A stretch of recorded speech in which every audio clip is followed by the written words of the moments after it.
Ladies and gentlemen, welcome to another episode of A Thompson and Other Disappointments. This is a Fuck This Week episode because it's up on Wednesday, which means it's just me talking about the news, trying to make sense of the senseless. Who had 5 weeks down? That's my question to start off this episode. Who had 5 weeks on their fucking Betfair politics slip? 5 weeks for the Metropolitan Police to dig itself into another fucking hole. Like, it's only taken 5... Like, I think a lot of us, rightly or wrongly, I think we thought that when Cressida Dick resigned on February the 11th, I think it was, that she quit. February the 10th, Google tells me. I think we thought that, oh, well, that's it. You know, we've cut the head off the snake. So now it's the rest of the snake will now morph into a cuddly, fluffy little koala bear. But no. You know, things don't work like that. And it's only taken 5 weeks for the Met to dig itself into a double hole, actually, because yesterday, 2 things at the same time happened. Number one, an oligarch's mansion was commandeered by a protest group who want to use this sanctioned oligarch's mansion as a place to home Ukrainian refugees. So they took the sanctioned mansion and they went, right, let's put Ukrainian refugees in here. That's a good thing to do because this guy's probably evil. We'll take his mansion. He's not even living in it. So we'll take it. We'll put Ukrainian refugees. And the Met's response to this was to send multiple fucking riot vans and riot police going in there with shields. They brought their own Metropolitan Police JCB to put the officers up high so they could talk and negotiate with these people. The fucking cost of this must have been about £1 million. I'm going to put a broad figure of about £1 million to run that operation yesterday to protect and secure a billionaire's mansion in Belgravia. The whole thing is fucking ridiculous. And obviously, you know, a lot of journalists drew attention and spat ire at the fact that, you know, if you or I called out the Metropolitan Police about a burglary or about squatters, absolutely in no fucking distant cousin of reality would the Metropolitan Police rock up with riot vans and a JCB. Like, so this whole idea that they were just, you know, just doing what they always do is fucking laughable.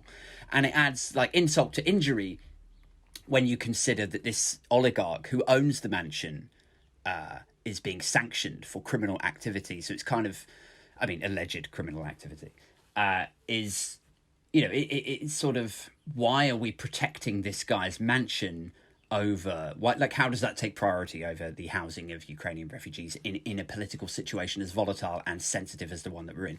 Anyway, in tandem with that, in parallel to that happening, it came out that, I don't think this took place yesterday, but the report of it came out yesterday, that 2 Metropolitan Police officers effectively strip searched a teenage girl in school while she was like menstruating, and it was like a sort of naked search with no appropriate adult present. So if you're unfamiliar with sort of police terminology, as I understand it, an appropriate adult is someone who is assigned when the person is either a child or like doesn't have the cognitive ability of an adult.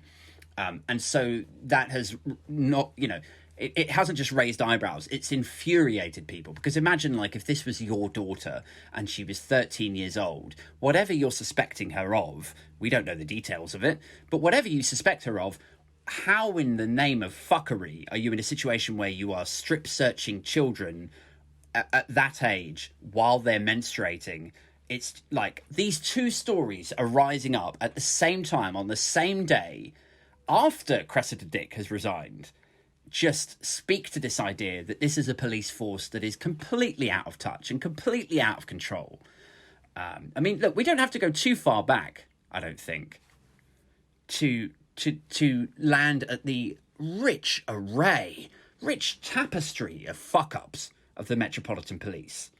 I mean, let's go back. Let's go back 20 years, right? We had Stephen Lawrence. It took them how many decades to find the guys that did that and attempt to even prosecute them. And eventually we got somewhere close to justice. Damilola Taylor, the Stockwell shooting, the London riots brought on by the shooting of an unarmed black guy, the Sarah Everard vigil, the fact that fucking Wayne Couzens was referred to as the rapist by his colleagues. and fucking nothing happened, or that he wasn't ostracized from the police force off the back of like psych evaluations or something. The two poor women who were photographed dead and naked, the reported WhatsApp groups where all of these officers joke and laugh about the trauma or pain or emotional problems that they inflict on people. How about the lawyer woman who dared to give her business card to a teenage girl? The teenage girl was being spoken to by police, and then this lawyer lady just happens to be walking past, and she gives her business card to this teenage girl, and then she herself, like the lawyer lady, is then pulled aside, taken down to a police station, and then strip searched and mocked. And then there was video footage or audio footage of the officers who were then mocking her for her like intimate areas. Like, how about that?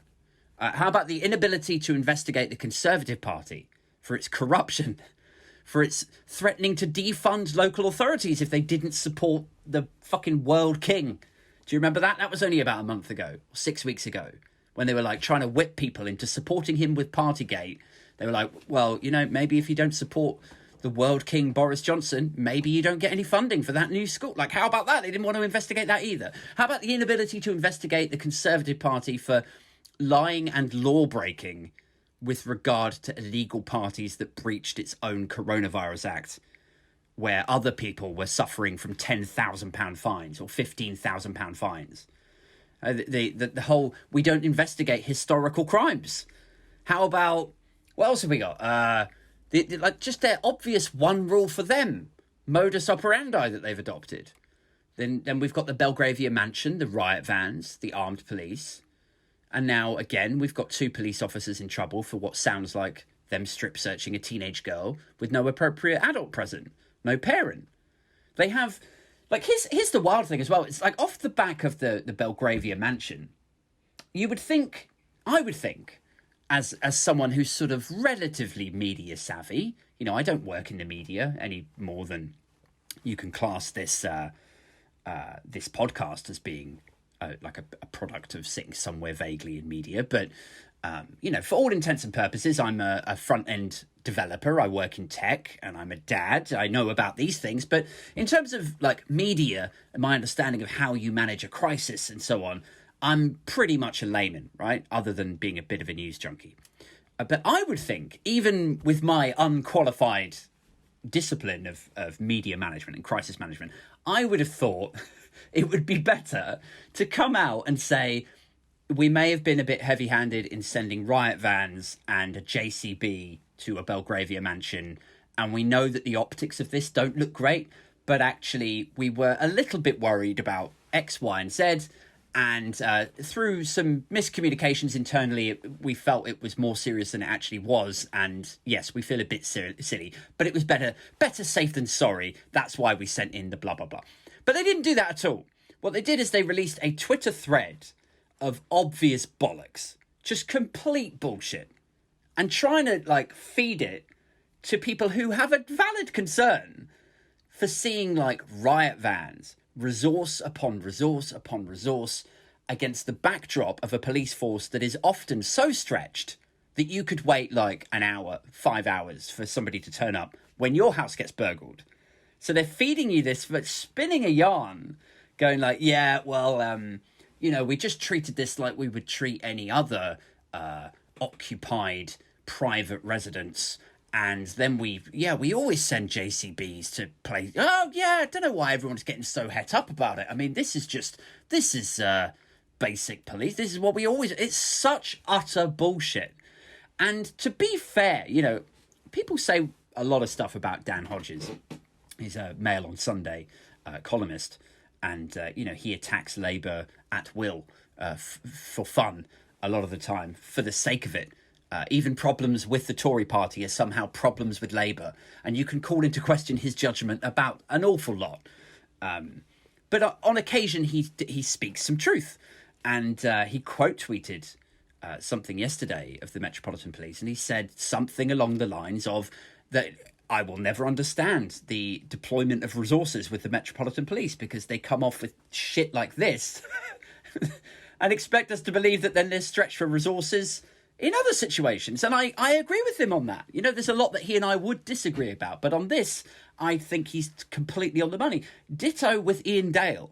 He's quite highly regarded. I'd struggle to call him a right-winger, but he's conservative, right? He's conservative with a small c and somewhere around the centre-right.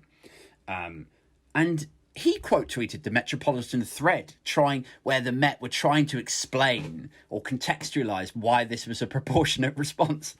And he just quote tweeted it. He was like, "What utter bollocks," which for him as a professional LBC presenter and a conservative with a small c, I think there's something in that. I think it's like, if you fucked off Ian Dale, a conservative, and the Conservatives are, you know, arguably, in this day and age, arguably the party of law and order, if he's quote tweeting the Met and saying "what utter bollocks," I think that tells you something about where the Met are at with their crisis management. They have the PR and media understanding of a 5-year-old fibbing to you about how they broke the lamp. You know, like, I don't know how many of you are parents, but when your 5-year-old breaks a lamp or smashes a plate or a bowl or something, and then you go, "What happened? Just tell me what happened." And then the 5-year-old is like, well, the thing is actually a gust of wind blew it past the table and it blew it off. And I wasn't messing around. I wasn't. No, it was a gust of wind, just like blew past, and then a ghost came in. And, you know, like, they just try to fib their way out of trouble because they're so worried and like scared about getting into quote unquote trouble. So they make up these ridiculous fibs. And it's kind of like that. They have the understanding, the intellectual breadth and depth of a 5-year-old in that respect. I had a quick look this morning on the Gov UK site to see if they're hiring like PR and marketing people, and they're not. Which is outrageous. Like, I can't imagine. Like, I mean, I was all for firing Cressida Dick. I think she was fucking hopeless. But I think probably the Met should have fired their PR and media management arm at the same time. Because the way that this shit gets handled is just laughable. Here's a better question for you. Here's a good question. What is it going to take for the government? Any government, doesn't have to be this current Tory administration, could be the next government if it's Labour or whatever. But what is it going to take for any government to say, this whole shit is rotten and it needs rebuilding from the ground up? You know, like to look at the Metropolitan Police, and I would argue more broadly, like just British police. What is it going to take to rebuild that from the ground up, to accept that the way it is set up, the mechanics, the root and branch of it, all needs a complete overhaul? What is that going to take? Like Cressida Dick resigned, and great, you know, see ya. Fuck off and write a book and get yourself on Strictly next year and do some interviews in a turtleneck because your publicist told you, like, oh, it's time to let the people get to know the real Matt Hancock or the real Cressida Dick. You know, like somewhere. But I love this idea that somewhere beneath the self-serving yet weirdly subservient in Cressida Dick's case, like underneath the cold, callous and cunty exterior has beaten the heart of a well-kept secret, you know, of a lovable, loving and funny character that's just always been a bit misunderstood, you know? Like that's the thing with these high-ranking coppers who routinely fuck up and whose incompetence and arrogance results in the humiliation of others and sometimes costs the lives of others. It's really on us, guys. Really, it's just that we've misunderstood them, you know? I love that idea. Anyway, beneath this misunderstanding them or us telling them to fuck off or them quitting or our distaste for the Met being put to the side for a month because a high-ranking copper has resigned, nothing actually changes, does it? You know, like she quit and we're all like, okay, go, cool, like bye. But nothing changes. Like, so what is it going to take for government, or perhaps like Sadiq Khan, to say this shit is rotten, this shit needs rebuilding? Like if a member of Busted resigned, like one guy, I know this is a weird metaphor, but just bear with me, right? If a member of Busted quit and then they get another guy in, it wouldn't be like Busted were suddenly a good rock band. You know, like replacing the singer from Busted with another like rock singer, like it doesn't make them Nirvana or the Rolling Stones. Like they were there with their guitars and their drums and vocalists and everything before. They had the components of a rock band, but they failed abysmally at being a good rock band, right? Changing the singer isn't going to change that. It's the actual, you know, the broad mechanics of that entity itself. So changing the head of the Met doesn't magically solve the issues with the Metropolitan Police. The issues with the Metropolitan Police are cultural, financial, and societal. Right? Cultural, financial, and societal are the issues with the Met. It's not just, Cressida. Like, we love having a good v evil story in this country. It's a really easy way to sell papers, is to take a complex problem like how we've set up the police force in the United Kingdom, and we water it down to something that's really easy to communicate to the kind of people who buy fucking comic books like The Sun or The Mail. And in actual fact, we need to have a quite complex conversation about what makes a bad police force. And as I say, the issues are actually, it's not just, look at this evil woman and her name's Cressida and, oh yeah, let's just get rid of her and then everything's fucking hunky-dory. No, the issues are cultural, financial, and societal. And it's like, well, fuck it. Let's go into in detail with it, right? Financial, because it's relatively easy to become a policeman. I know that policemen may comment on this and they may tweet at me and say, oh, actually, it's really difficult. Don't dilute the importance of what I do. And, you know, it was really hard. I've studied hard to become a policeman and now I am one. So please just don't diminish the importance of what I do, Aid. And that's great. I'm really proud of you. And if you worked hard at it and you carved out a career at the police force for yourself and you're a good policeman, then awesome. Good for you, man. But they want people to become police officers, but they're not willing to pay a wage that will entice someone away from, say, a better paid career in another field that is perhaps more reflective, traditionally speaking, of a higher intelligence level. Right? I know that sounds kind of cunty, but like let me join the dots a little bit, right? So if I'm 20 years old and my mates have gone to uni and I'm thinking about what I want to do, if I'm working in retail or pushing trolleys around, or I sit on a checkout all day, you know, arguably jobs that do not require particularly high IQ. Not everyone that works in retail is an idiot. I understand that. I totally accept that, and I'm not saying this to disrespect you. But if I'm 20 years old and that's my job, maybe a police officer doesn't sound too bad, becoming a police officer.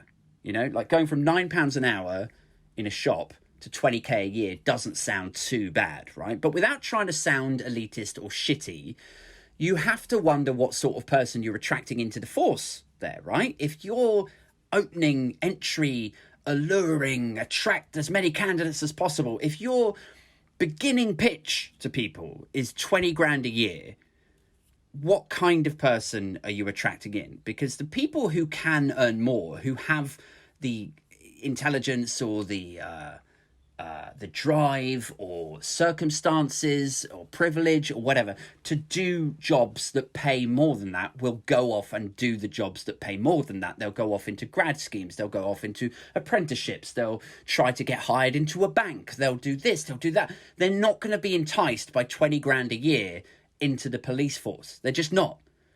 And that means that, like, how do I say this without trying to make myself sound like more of a twat? But like, do you understand what I mean? Like, there's tens of thousands of people who love working in retail and they're highly intelligent and they're able to tell right from wrong and they interact with members of the public in a professional and courteous manner. But there's also a lot of people who fell into retail because sitting on a checkout all day exhausts the limit of their cognitive ability. It just does. Like, I know how that sounds. It sounds horrendously cunty. But just, I know that I've got a point here somewhere, right? Like maybe some of them then try to join the police force and fail because they're just too dumb. Maybe that happens. And we've all interacted with people in shops where we're like, and I know this is harsh, right? But it's like, we've all done it. We've all been in shops where it's like they're taking ages to serve you. And it's ages for them to find the button on the till, and is it the right button? And then they scan the thing twice, and there's a line of people behind you huffing, and you're You're like, oh wow, I should be getting impatient, but actually this person is so dumb that this experience is almost inspiring. Like they're trying, like it's somebody gave them a shot and they're here trying. They give you your bag and your receipt, and then you're like, yeah, man, you keep on trucking, man. Like you keep on at this, bro, you've got this. Like you're rooting for them. They're the underdog. I think there's something in this, this idea that the pay is just too low for police. And so the caliber of people who apply are the people who are trying to escape another shit, thankless occupation, I think that's certainly a chunk of people who end up going into the police force. And if they're escaping another thankless occupation, like in a Tesco's or a Sainsbury's or with just as many annoying power trip psychopaths in there, like, I mean, have you ever worked in a supermarket? Guys, tell me, tweet at me, tell me if you have, and tell me if this is your experience, because I did a Saturday job thing at Budgeon's, and then later I moved on to Sainsbury's when I was a teenager, and you definitely get them, like this type of person, this sort of person that taps you on the shoulder and says shit like, Rita, yeah, look, I know, I think I said 3 cans of runner beans and 4 cans of baked beans next to it, but you've done 4 cans of runner beans and then 3 cans of baked beans. But that's not what I said, is it, Rita? Why have you done that, Rita? And she's like, oh my God, who gives a shit?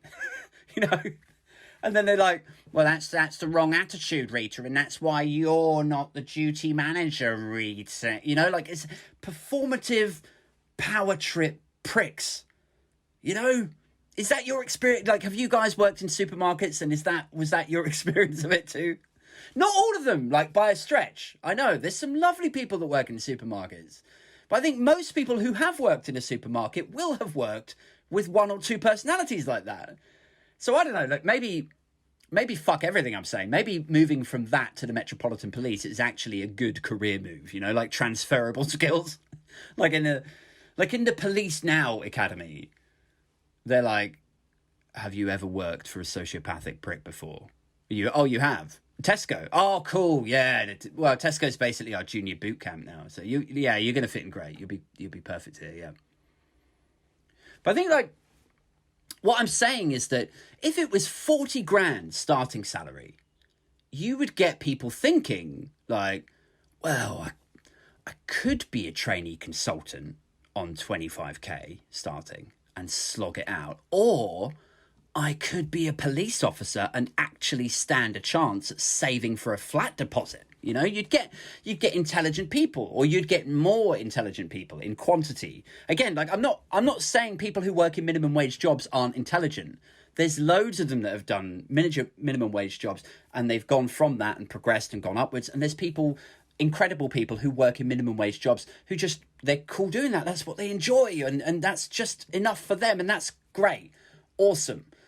They'd have the opportunity to apply too as well, right? Like if you're in a minimum wage job and then this 40k a year police officer job comes knocking and you've got the cognitive ability to do it, you could apply.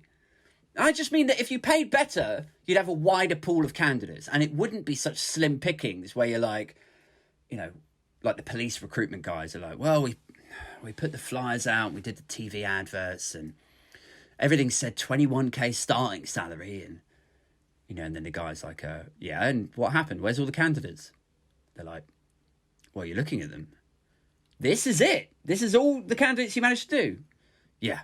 And then like camera pans out, and it's 5 men, all unshaven. One's like 70 years old, and the other look like the row of confused emojis, like they don't even know why they're there. That's financial, right? If you upped the starting salary and paid better, you wouldn't have kids with no other discernible skills, with short tempers, who for whatever reason failed in other industries or disciplines, going, oh, fuck it, I'll be a copper, That's the financial aspect of it. So what was it? It was financial, cultural, and societal. Now, cultural comes as an offshoot of financial, I think. Because once you have so many shit coppers in the building, the culture just changes. You know, a room full of shit coppers is its own culture, I think. So let's take it back to shit pop groups, right? We were talking about Busted before, but fuck Busted, obviously. Let's go with S Club 7. So you've got 7 members. The culture is rainbows, smiling, and shit music. I think we all understand that. That is the brand. Rainbows, smiling, and shit music. Now you switch out 6 of them and you bring in the new 6 and you pay them £3 a day. £3 a day is what these new 6 members of S Club 7. You've only got 1 original member there. And the people you get to agree to that £3 a day are the most desperate, sometimes violent, socially dysfunctional characters you can imagine. And I don't think it's outrageous to entertain that the S Club culture might change, right? And it doesn't matter how many internal culture and diversity champions the record company then hire. And ironically, perhaps S Club 7's Joe could have benefited from a diversity training session by all accounts. But if we stick with it as just a metaphor, it doesn't matter how many sessions or questionnaires or glossy pamphlets you print out with multicultural people all laughing along with S Club. If 6 out of 7 of the S Club 7 are racist, sexist, homophobic sociopaths, it's the whole shit that then needs changing, right? Sack off S Club and start again. You can't fix something as rotten as S Club, which that actually weirdly works both as a metaphor and indeed a critique of S Club 7 itself. I know. Strong fucking metaphor, it turns out. But you just can't. Like, once something is rotten like that, the culture becomes rotten also, and then you just got to start the whole shit again. But so do you see what I mean? Like, the financial constraints fuel the cultural problems. And that's true of wider society too, right? Like, because people aren't just born cunty, with the exception of Kirsty Allsop, obviously. But they're born into hardship, and their parents split up over financial challenge and that hardship and the stress that it brings onto the family unit. You know, like the mother is then raising them solo because the dad was like, oh, well, fuck this. She's just moaning at me the whole time. I'm the main breadwinner. I bring in all the money. Why is she always asking me for money? I'm just going to fuck off. I'm just going to leave. If I left, I'd actually weirdly be financially better off because I just pay her maintenance, but then I'd have control of all of my other money. You know, so it breaks up the family. Then the mother's raising them solo, exhausted, with no support network. She's impatient, tired, can't do everything. And that manifests as kids not being raised right for totally forgivable reasons. And like, before you know it, the kids on the estate form a gang, and their parents, like the dad isn't there, the mum is too exhausted and knackered or always at work, so she can't sort of rein the kids in. So they go out and they cause trouble, and a new generation of violent or antisocial types is spawned. And so in the same way as the Met, the lack of financial support becomes the cultural problem. And then we have, finally, the societal issues with the Met.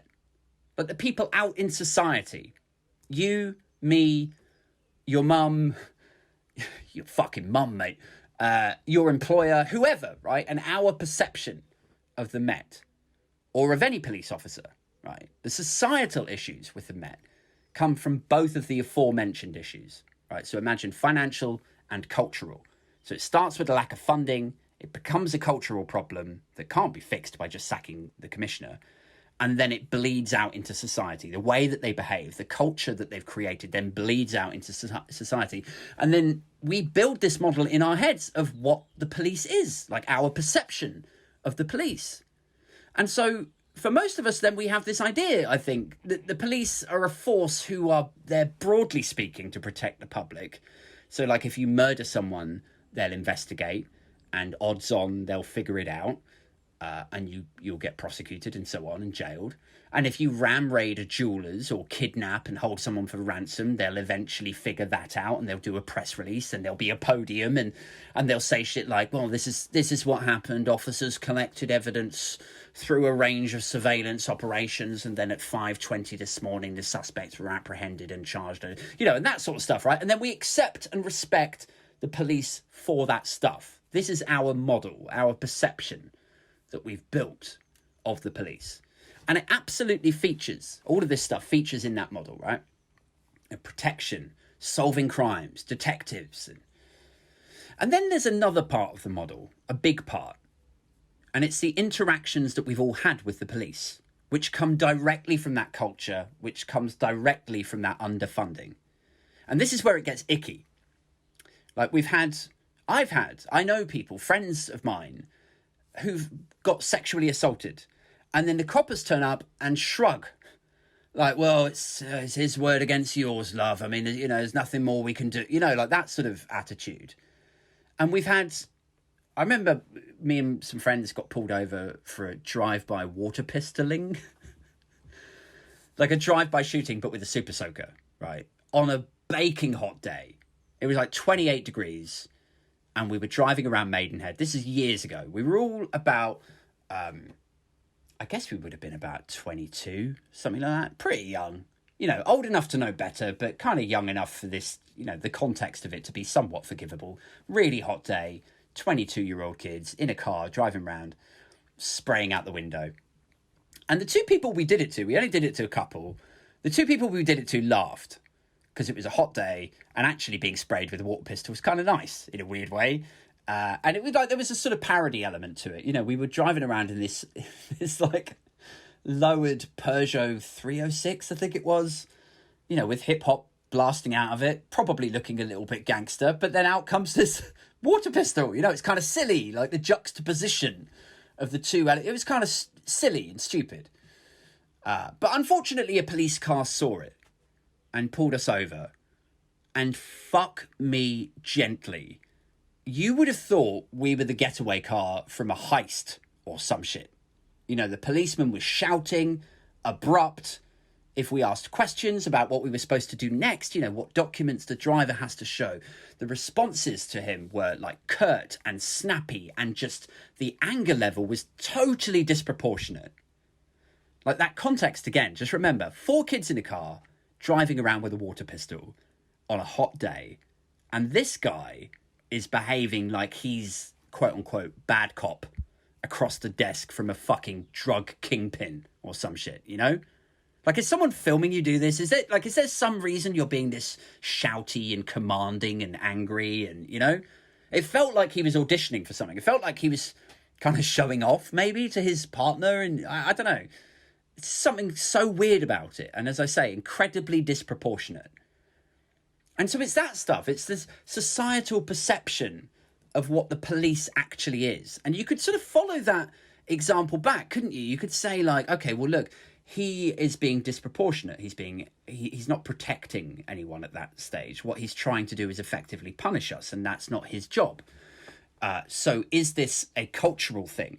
Has that culture of punishment, of punitive, of restraining and commanding and like being overbearing and threatening? That's how it felt, was threatening.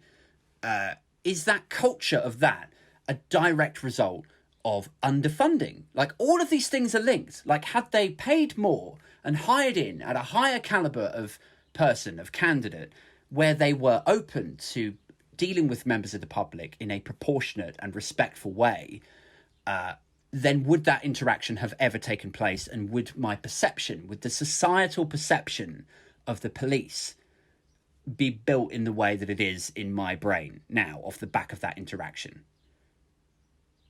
Another example, right? I got arrested for drunk driving back in the day, long time ago. I'm happy to say that nowadays my lifestyle is markedly different to when I was younger. Super soaker, drive-by shooting people, and drink driving. These are things that I do not do any longer, you'll be pleased to know. So there's hope for everyone to just turn their life around, right? But yeah, I got arrested for drink driving years and years ago. And I think I was 26, because I remember it it was just before I got together with someone, which was in 2007. So yeah, I must have been about 26. And it was stupid and misguided and all of the other words that people normally describe it as when they get busted doing that stuff. Selfish, dumb, short-termist, more than anything, like great, you might get home quicker, but then you're driving nowhere for the next year, you fucking bellend, like it was just fucking stupid. And I got breathalyzed, and then they read my rights, as they do. And then I was put in the car and the police car and driven to High Wycombe because Maidenhead police station was full or something, or like all the cells were in use or something.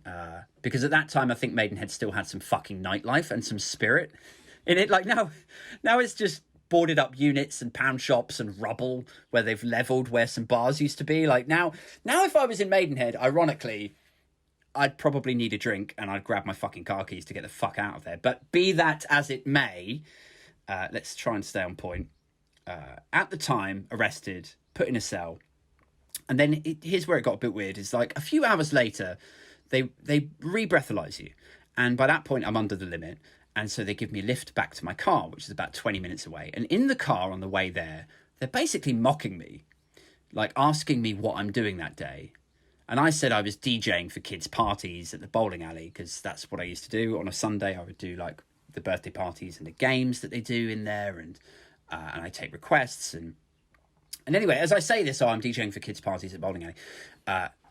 Then the one officer goes, well, I suppose you'll be feeling a bit down to do that. I suppose you'll be feeling a bit stupid after what you did last night, won't you? Won't you? You know, like there was that vibe to it. It was like, oh, I guess you're a fucking moron, really, aren't you? You fucking idiot. How are you going to go and DJ for kids now after this stuff? Why don't you stay in your house forever and die of shame? You know, like, dude, I think we've established I did something stupid. You know, do I look like I'm proud or happy about this? I'm sat in the back of a police car, staring out a rainy window, obviously drenched in shame and self-loathing, and I've got a policeman like, yeah, you are stupid. You know, like, it's like, and I know it sounds like I'm trying to gain sympathy or whatever, but honestly, I'm not. Like, that's the difference right there. It's like when people say, oh, you know, what did you expect? You expect some sympathy? Like a fan of the police, if that's not too weird a word, fan of the police. People who support the police, when I say stuff like this, are like, well, you're trying to gain sympathy. Well, sorry, no, Aid. You're not going to get a cuddle off a copper after you broke the law. Like, what the fuck is wrong with you lefties? You know, like, nobody's saying they want sympathy. I'm not saying I want sympathy in that situation. What it is the total absence of professionalism.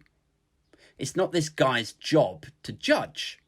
That's the thing. It's this guy's job to protect people and uphold the law. And he's done that. He took me away from my car where I could have injured myself or someone else. He's charged me. And now he's taking me back to my car because I'm safe to drive again. But as a professional agent of law enforcement, he should really just say what the next steps are, give me any references or paperwork I might need, and then he should be on his fucking way. That's it. There's no need for rudeness.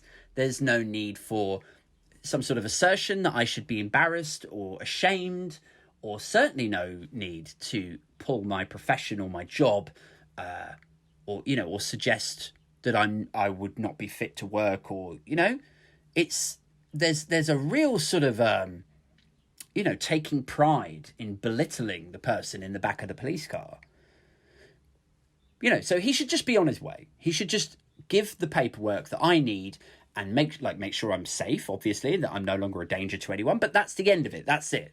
And that is not what most people's experience with the police is like. Most people's experience is like one of, you know, either a laissez-faire attitude to a crime that's been committed, where they just sort of shrug and go, whoa, can't do much, I'm afraid. You know, it's your word against his rap sheet of decades of the same offence and a pattern of behaviour. But yeah, there's not much we can do, you know, is that sort of thing. That's most people's experience. Most people's experience of a burglary or a break-in is not 4 fucking riot vans and a JCB turning up and re-securing the property. Most people's model of what the police in the UK is not helpful, friendly coppers, even though, weirdly, honestly, most coppers probably are, for the most part, nice and friendly. Most people's experience is when something goes wrong and the nice and friendly copper is challenged to outside the parameters of what they can personally handle, whether that's like being assaulted or that they perceive a threat is coming at them and they don't know how to handle it, or don't know how to handle it professionally or gently or in a way that's going to de-escalate things, or they can't handle being shouted at by a member of the public when that person is drunk, or, you know, And that's where we get this societal feeling that they're not fit for purpose because they haven't been trained or honed or had the bad apples filtered out, because they're underfunded, because they attract, arguably, you know, again, not everyone that they hire and train is a low caliber candidate. But again, because of the financial challenges that they face, they do inarguably attract low caliber candidates. And then they fail to root out the bad apples because they're desperate for people to still want to be police officers. So basically, don't rock the boat. Don't, you know, why are we going to psych evaluate these people? You asked for 20 coppers, we've got you 20 coppers. Don't fucking rock the boat, you know. And the output of that is cultural problems. And then that sort of spills out into, as I've said, like societal issues. And as I've said, it's not something that you can then fix by hiring a few like culture and diversity consultants to, we better train people. We better remind people that they should be like X instead of like Y. Well, no, I'm sorry. Like if you're hiring in a certain type of person and you're not filtering out this other type of person, it doesn't matter if you then sit them down and say, remember, don't do this. It's too late. If you would like to support this podcast, sorry, I know this has been a real ranty one. We haven't had so many do-balls on this one, but if you would like to support the podcast, I do a solo show every Wednesday. Sometimes it's about UK news, sometimes it's weird and wonderful US news stories. And then Friday night is a live stream where I talk with a guest. Previous guests have included Otto English, Jim Felton, Dane Baptiste, Gemma Forte, Supertansky. Please do consider checking out the Patreon or buy me a coffee links on the podcast pages. Every podcast episode is available at funk-27.co.uk. That's funk-27.co.uk. Loads of podcasts and blogs on there.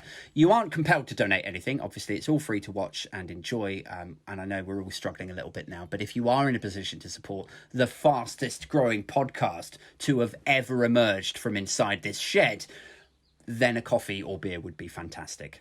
Guests coming up on future episodes include Irish comedian John Mayer and poker player and LA stand-up comic Joe Stapleton. I'll be back this Friday night. Thanks once again. Catch up with all of you soon. Cheerio. Bye.